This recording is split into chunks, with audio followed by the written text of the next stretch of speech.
All right. I'm so We're good. rolling. I am a professional. We're yeah. rolling. Yeah, I don't know. Y'all are watching Pete Collins Disc Golf and you're not subscribed? I think you need to subscribe. It's right there. Or there could be something up here over too, there, you know. or yeah. you know where it is. We don't know. You where can it is. see it. Yeah. You know what to do. Well, hey folks, listen, I just got back from Disc South Expo last night and it was great. And I happened to grab a Streamline Prototype Boost, and I thought today would be a great day to just do a quick overview of this disc and let you see how it compares to the trail that I love, and just give you a quick look at it. Listen, it's been one of those days getting back. I was trying to do this at lunch and it didn't work out.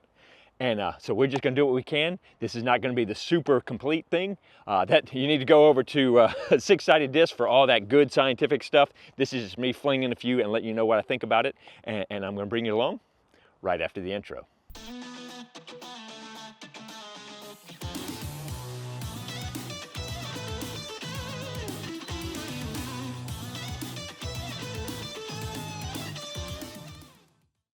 All right, so now I just got off the motorcycle. By the way, some people have been asking, there's my motorcycle right there. I thought I'd put it in the picture. Ooh, look at that composition.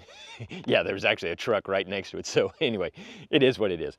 But so I've literally just gotten off of work, snuck out. Don't tell, he might have stuck out a little early. But I went to 3 fields and I couldn't find one of them that was open. I usually do it at lunch. That's one of the reasons why I do it. So maybe I can get out in an open field. But so anyway, I've got 2 trails, brand new. None of these discs have been thrown before. So I've got a factory second, and that is 168. And then I've got one from DFX Discs. Great guys there, love their stamps. And this is a 175. And then I've got the Boost Prototype in the 174. And none of these have been thrown. Now, I have been loving my trail. I just got through playing a bunch of courses in Dallas, especially Hideaway, and I was leaning on the trail all the time. And my buddy Mike was like, I'm tired of seeing you throw that trail, because I was throwing it well. I really like the trail. So I'm curious to see how this goes. Now, Mike, who studies all this stuff, he was like, yeah, so the numbers on this should be 10, 5, minus 1, 3. But they said that this prototype is actually more beefy than that, so maybe about a 4. It's probably not going to be this beefy when the final run comes out.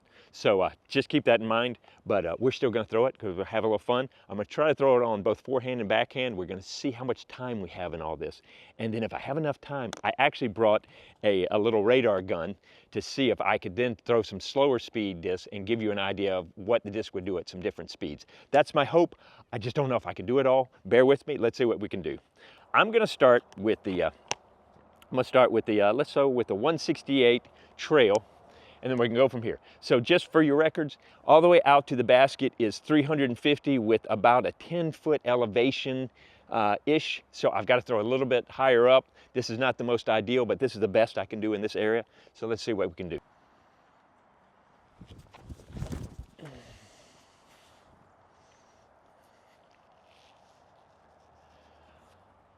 So 168, it got a little more flip up than I was expecting. So I was expecting it just to push nice and straight, and that one came over here. So let's try the max weight from DFX Disc. This is a little domier too. Curious.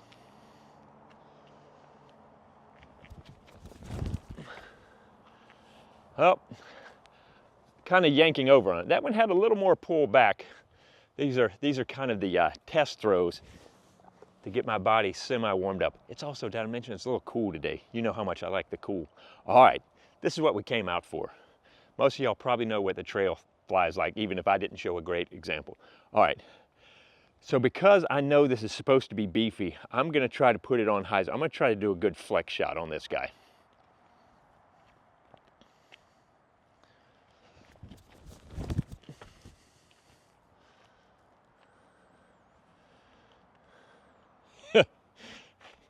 Yeah, did you see that?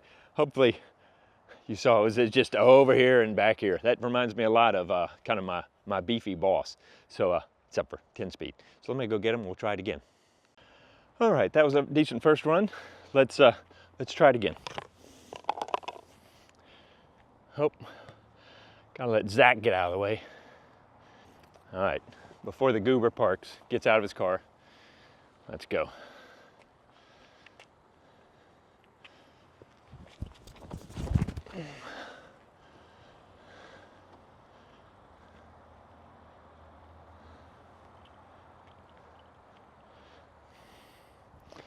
So better, knowing that it was going to flip up a little bit more, that definitely was better. All right, I do think this is a little domier here. What do you think?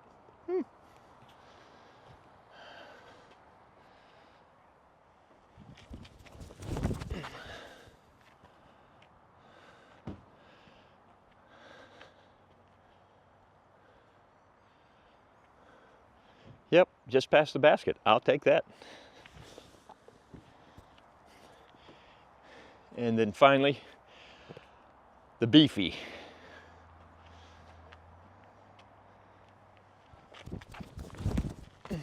Oh, I got that nose up. That's really going to be beefy. That's going to hit the fence and...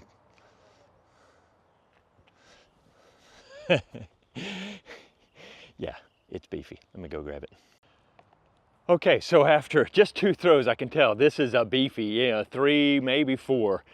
It's going to be more like a Firebird, a 10-speed Firebird or something like that. Oh wait, I'm talking MVP, so, you know, Fireball. Sorry about that. Sorry, you know, got to be brand specific. But it may be great for forehands. I'm going to try forehands in just a minute. So what I'm going to do, I'm going to throw one more of these shots with this just to give it one more chance with the big flex, and then we'll throw some forehands. I was gonna bring the kind of the radar gun and maybe try to throw some slower throws, but with it being this beefy, it really doesn't matter how fast your arm is, unless you're Calvin and them, it's just gonna go out and dump. So that's kind of useless for that. I'll do that on some other discs later. I'm gonna try to be able to throw, you know, maybe try to throw, usually I throw around when I'm pumping at 60 miles an hour, and then I'm gonna maybe try to do 50 and 40 just to show the different arm speeds. Hopefully that would help everybody out. We're gonna try. That's my plan. I often have a lot of vision. It's the follow through that I kind of screw up on. But let's see, once these 2 knuckleheads, good guys, that go by, I'll throw one more time.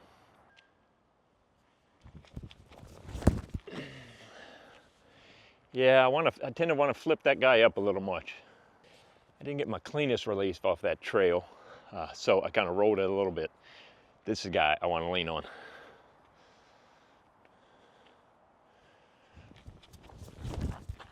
A little higher. That hill gets me thinking nose up. But still, yep, right there at the basket. I'm not mad. Definitely got nose up on that one. All right. Now, once again, what am I coming for? I'm going to try to put it on this angle, which means because I tend to throw and hides or flips more, I tend to throw like this. I'm thinking I'm going to throw like this, which means I'm probably going to throw like this. So I'm going to try to throw it out here and let it pan back right before the bushes.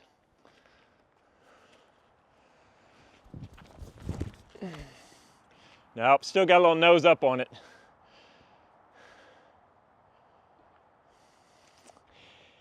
And here's a great little content creator new disc tip. Make sure you have it just crash right on the road, brand new disc, because they always like that. So let's go grab it and try some forehands. All right, so let's try some forehands. Now I'm 225 from the basket here because I'm not going to be ripping super hard forehands on this because I'm just not that great. Oh, by the way, the damage from hitting the road is just a little burring there, but it took that hit pretty well. Well done. All right, we'll go in reverse order so I can warm up these throws because they're probably not going to be pretty. So start with the trail. I'm just going to try to put it out here.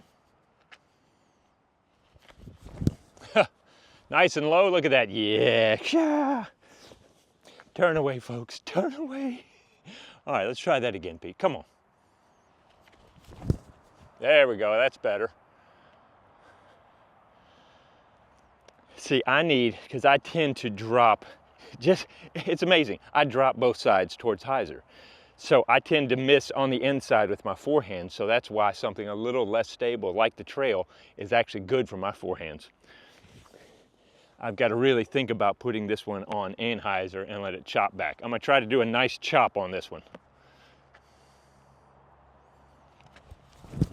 Ah, nose up, and when I do, I get nose up. Do y'all struggle with that? Nose up. As soon as you start to put some power on, for some reason, I tend to do this instead of this. All right, let me go get it. Let's do it again. All right, now some of you may be asking why I'm including the trail in with what's supposedly a boost review. And there are 3 reasons. First of all, they're both 10-speed discs from MVP. You know, The Streamline is no overmold, and then you got MVP overmold.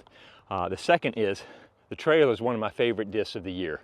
To be honest, MVP's been knocking out, in my opinion, with the Range, the Crave, and the Trail are three of my favorites of the year. And then, of course, I always love the Berg, so, you know, not MVP. Shh, don't tell them. But then the third thing is, it's so disheartening to just throw one disc and then have to go chase it and come back. It feels a little bit better that I throw 3 discs before I have to turn off the camera, run, go get them, and come back. It's a way to kind of cheat emotionally that I don't feel so bad of all the running back and forth. So there you go. Inside this crazy little head, that's what's going on. All right, let's try these forehands again. I can do better for you, I promise. All right.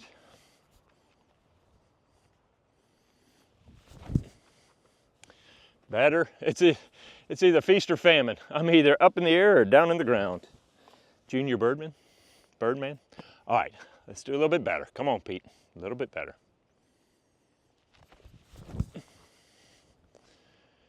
Yep, I wish I'd brought it across a little bit more, but pretty good. The disc is great, my forehand, All right, I need this, and I need this, not this.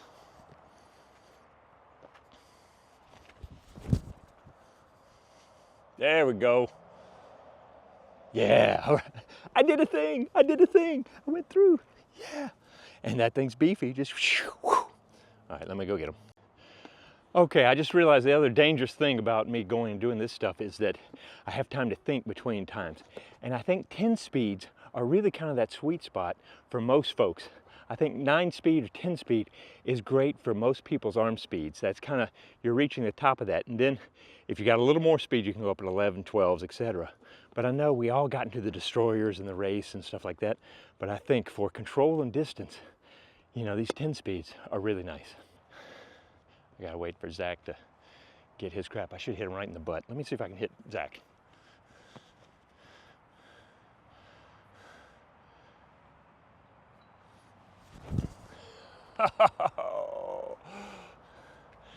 I had my chance.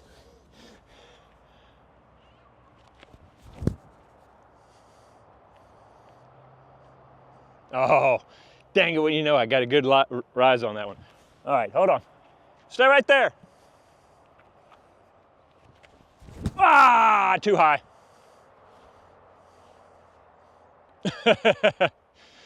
See, I fooled him. I was going for the basket, really. Actually, I was going for him. Shh, we won't tell him. So my thoughts about the Boost, and I can't wait to see what the actual one is, because this is a beefcake. This is a great utility disc, forehand disc.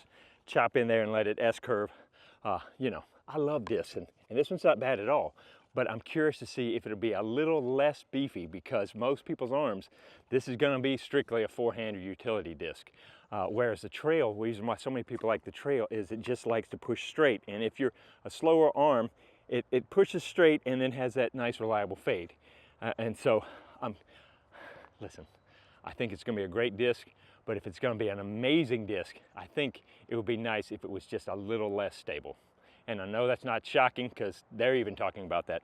But what do I know? I'm just an old guy out here throwing discs in the park after work. So there you go. I hope that helps at least maybe get you excited for or quenches your thirst for the Boost. But I really do think once it comes out, that'll be the litmus test of how good a disc it is, because I think the 10 speeds have been slept on for so long. I loved my Orc for so long, and I'm glad the Trail has kind of reinvigorated the 10 speeds. So let's get excited about the 10 speeds, and I hope to see you out on the course.